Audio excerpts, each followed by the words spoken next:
Good morning అందరికీ. నేను ఈరోజు మార్నింగ్ మా గార్డెన్‌లో టొమాటోస్ అన్నీ కోసేస్తున్నాను. ఎందుకంటే అవి పండిపోయాయి. కాకపోతే ఏంటంటే ఇక్కడ కోతులు చాలా ఎక్కువ ఉంటాయండి. చూడండి నేను చెర్రీ టొమాటోస్ కోస్తూ ఉన్నాను. ఇవి ఎంత బావుంటాయో తెలుసా టేస్ట్? ఎలా ఉంటాయంటే చాలా తియ్యగా మాత్రం ఉండవు. చాలా పుల్లగా ఉంటాయండి. తిన్నారు అంటే చింతకాయ కన్నా పుల్లగా ఉంటాయి.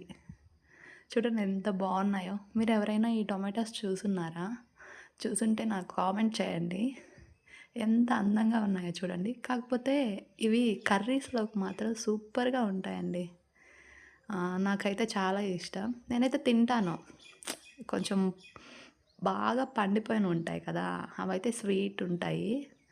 కొంచెం అలా అలా మాగి ఉండే టొమాటోస్ అయితేను కొంచెం పుల్లగా ఉంటాయి. మరీ ఎక్కువ పుల్లగా ఉంటాయి. హ్మ్. ఇంకా చాలా టమాటాస్ అండి. చెర్రీ టమాటాస్, మళ్ళీ బిగ్ టొమాటోస్ కూడాను.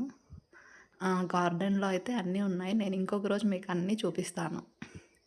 ఓకేనా? Bye friends.